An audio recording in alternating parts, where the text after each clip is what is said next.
Men's Movement with our host, Dr. Jack Rocco. Dr. Jack, what's going on? Here we go today, right? Great guest. I love it. I'm excited to meet a fellow military guy. I 4 years in the Air Force. I miss these guys. I was around them all the time, and now I don't see them quite so often. So I'm excited about this. All right. Who is our guest today? This is Shawn Welsh.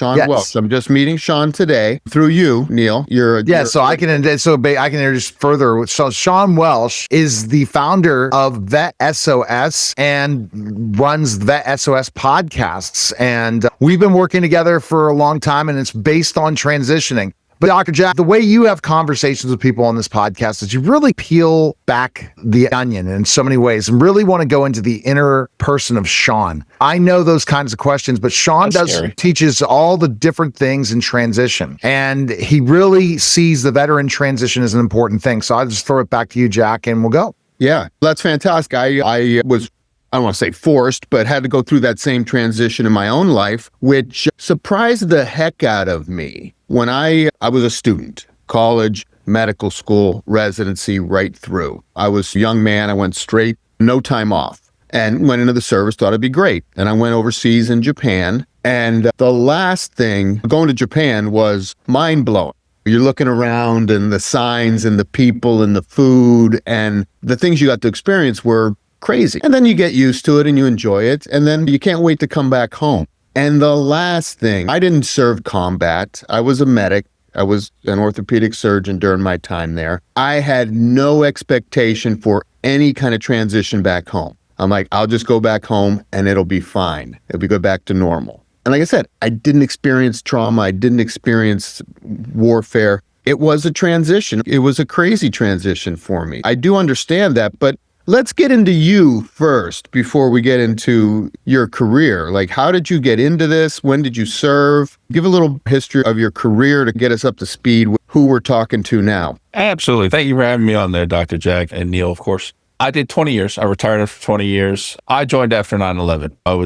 I'd already graduated college. I was working at a music store and was looking to try to move to a record label. I wanted to be involved in music. And I can't sing or play an instrument, but I always wanted to be around music. But then 9/11 happened and I decided maybe I need to do something a little different with my life. And my dad had served for 20 years, had nothing against the military, just wasn't the path I was planning on taking. And ultimately joined the Army and figured I'd do my 4 years, my 8 years, whatever. And once I hit 10, I knew I was doing 20. So I wound up doing my 20 years and retired a couple years back. And during the transition, one of my mentors says, "Hey, man, you need to start a podcast." No, I don't. But he kept pushing me. He stayed on me for, must have been 4-6 months, saying, "Look, man, you need to try this out. You need to do this. Everybody's doing podcasts now. It's the way to go." I'm like, all right, let's try it. And his partner at the time on his podcast was a veteran, Air Force veteran. So he came on board and helped us get started with Vet S.O.S. And 3 years later, we're now a nonprofit and we're moving towards continuing to help people with this whole transition process. And I was blessed. My transition was actually pretty good, but we started the podcast in the middle of my transition. So I was hearing all those horror stories from people, what not to do, what to avoid. And I was listening to them and I was taking their advice.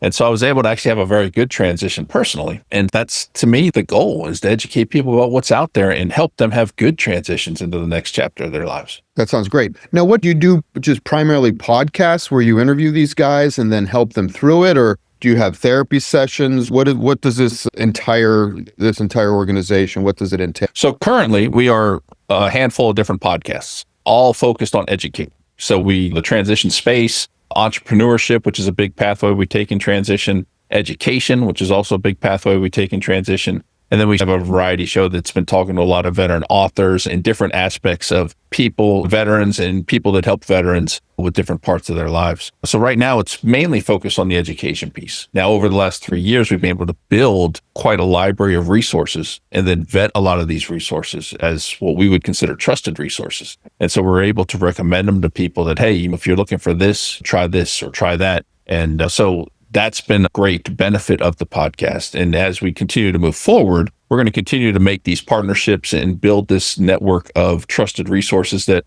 we can recommend to people. And then several of the people that we have as hosts on the different podcasts are also part of the various mentor platforms that are out there. And so a lot of us can do mentorship and help people through different parts of their transition in that sense, but not necessarily as a part of the podcast. But because of the podcast, we're able to actually provide a lot of information. That's great. Now, I'm sure that combat is probably one of the top things on your list, but not necessarily, I'm sure. What type of topics do you go into, and does it get emotional? Is it mostly nuts and bolts? Where do I go from here?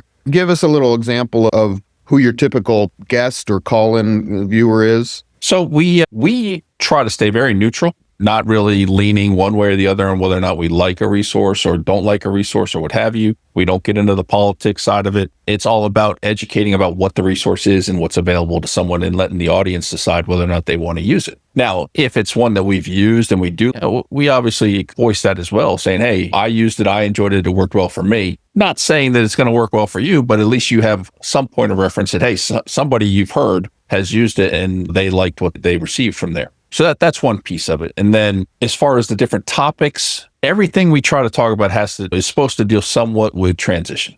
And what we found is during transition, a lot of the PTSD and a lot of the feelings start coming to the surface. A lot of those things that you kept suppressed through your career because you're surrounded by like-minded people and fellow veterans that had maybe been to war with you or what have you. A lot of that stuff you guys just dealt with in your circles. And then now that you're transitioning out, you're finding yourself a little bit more alone time. Some of these things are starting to come forward. And we have a lot of discussions with organizations that help with PTS and working through different things, addiction services for people who struggle with alcoholism or drug abuse. We've had Kristen Christie on, the America's Resiliency Coach, whose story is amazing, and someone who has no justification to be as resilient as she is. And she's just, everything she's gone through in her life, it's amazing how resilient she is and how much she cares about our community and trying to lift them up. And she also co-founded 988, very aware of the veteran suicide issue and trying to find ways to help that. Depending on the guest, and because we always start with the transition story and people telling their story, a lot of emotion can come out. So depending on how the person's transition went, we'll often set the tone for the whole show, depending on how emotional they get. There's been a couple of times where we'll just say the allergies acted up a little bit and had to take a few deep breaths, but yeah, that's what makes it great because we don't script it out. We want the true, authentic feelings to come out. Now, I imagine it's not just men who utilize your services because the services are mixed genders. Do you find a predominance of men, or do you find male or female have a different transition? I always find that men tend to push things down, whereas women a little more want to share their stories, and guys are like, no, I'm fine. Do you find any of that going on there? But by the time I talk to them, probably not as much. Because once you start transitioning these days, just about every coach you talk to is going to tell you you're not fine, you're not this, you're not that. Stop trying to bury it deep and down. You're going to have to deal with some of this stuff. And so getting to that point where you're comfortable, let's say in your manhood, to where you can be emotional, you can share and express your emotions, it is a big step. And I used to joke with a couple friends of mine about how I turned 40 and all of a sudden I became this wimp. And I get all emotional and everything. And part of that is actually probably physiological with testosterone going down. But I think we mature too. And you realize that it is okay for a man to cry. It is okay for a man to have feelings. And so I don't see too much of the, let's say, bravado with the people I talk with. But every once in a while, you'll talk to a young kid who's only did 4 years and getting out and they're still supercharged and everything else. Yeah, there's probably some bravado there. And I think over time, you learn to deal with that. Yeah. Like I said, I didn't expect to have any transition. I expected to come back to the States, and I was 4 years in Japan. And for me, I thought there were 2 or 3 main reasons for this. When I got back to the States, suddenly I get back to the States and it's 4 years later. So the country had changed.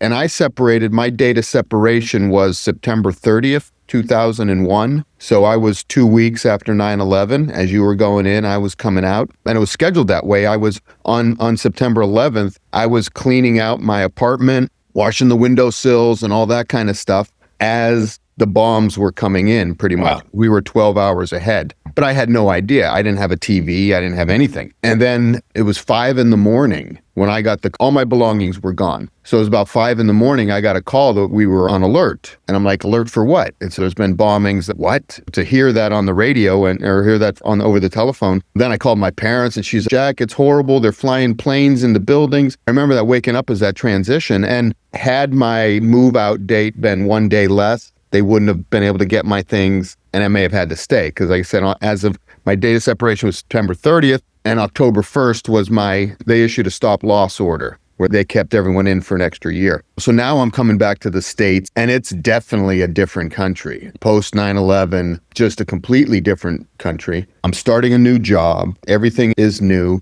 But also, I'm not the same person that I was when I left 4 years earlier. 4 years in the service, and I wasn't from a military family either. I was poor and needed the money, and I looked to sell my bot, and the only one who wanted it was the U.S. Air Force. I needed the money. I had a lot of debt from medical school and residency, so I signed up.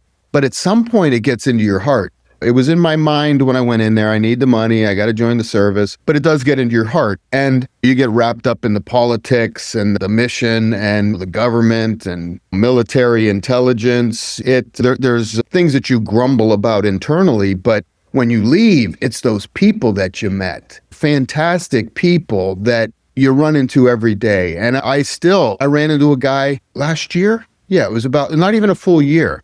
I was at a wrestling tournament and I'm running through this crowd. There's thousands of people there. And I'm walking down and all of a sudden someone catches my eye. And I'm like, he looks like Stacy Morrow. I'm like, I can't be Stacy Morrow. 20 years. And then I'm like, I go back and I'm like, Stacy, I can't tell you the hug this guy gave me. And we gave each other. And we were just like, holy God, just completely hugging. And his son was there. And he's like, come here, look at this guy. And I brought my son. That bond that you get during that time is fantastic. Then you get out of the service and you don't necessarily have those close relationships. People go to work and then they batter. But when you're on a base, do everything together. So how does that transition come in? Just, you're not in Kansas anymore, Dorothy. You're back as a civilian. This ain't the military. How do you deal with that?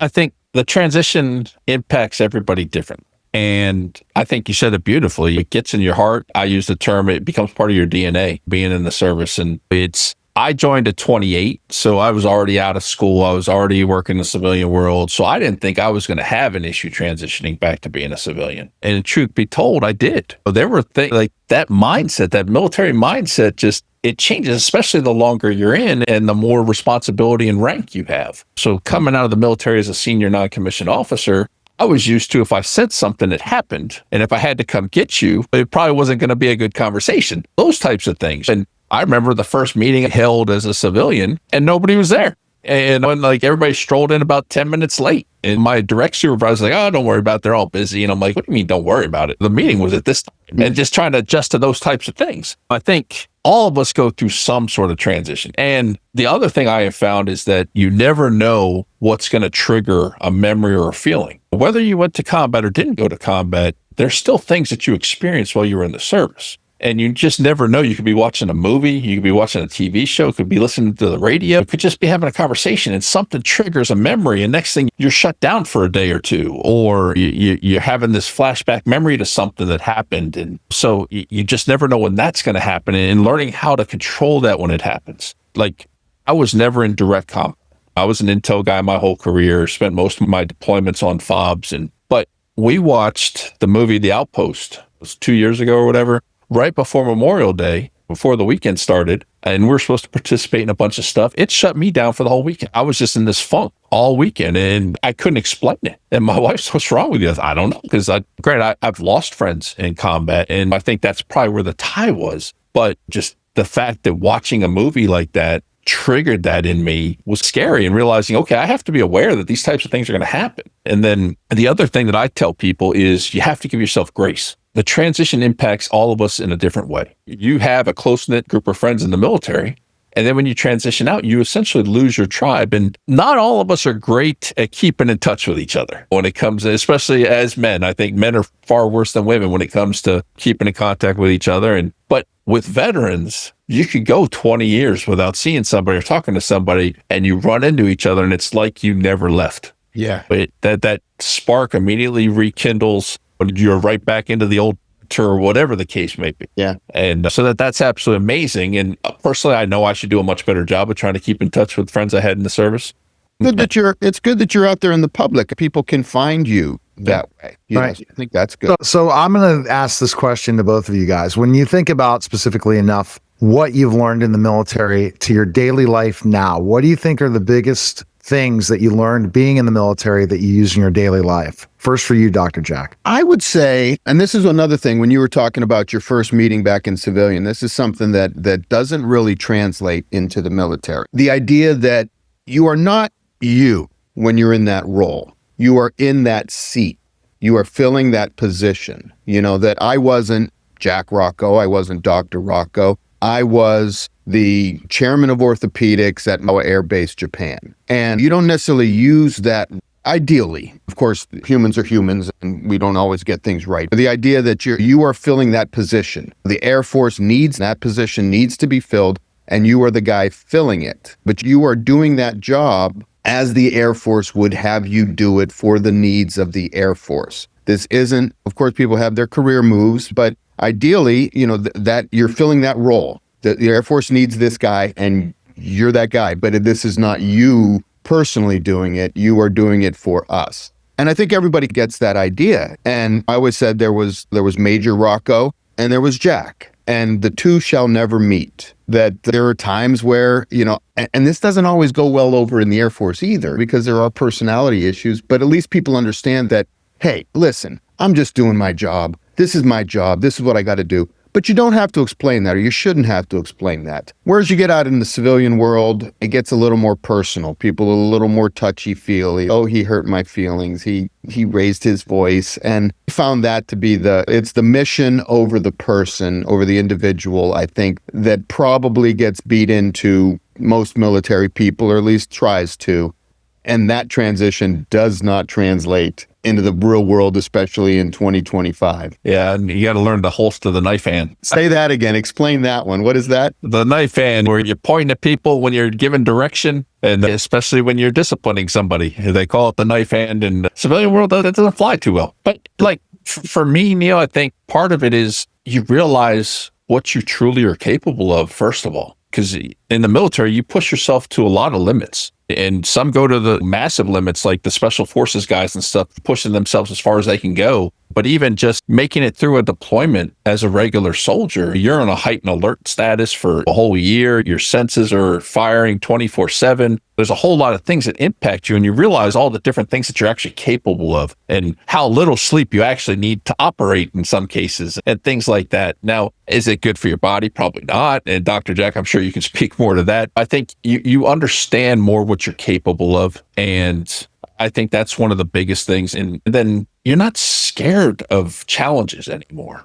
A lot of us, I think, are scared of certain challenges or have fears that we face, but taking on something like starting a nonprofit, I never really thought twice about it, because I did 20 years in the military. I could start a nonprofit. It just, am I going to be good at it? Hopefully, but it wasn't something I sat there and was like scared that it was going to fail. It was like, it's not going to fail. We're going to be fine. It's just got to do all the work. And so I think it changes your mindset in that sense a lot too. And that's, Dr. Jack, a big thing is mindset for men. Once they have a mission and vision, it's a different game as a man waking up every day than if they don't have a mission and vision. Dr. Jack? Yeah, and I think it's also the importance of the team. Am I glitching? Yeah, but just keep going. Just go. I think it's the purpose of the team. You say about you think you can do anything, and I would agree with that.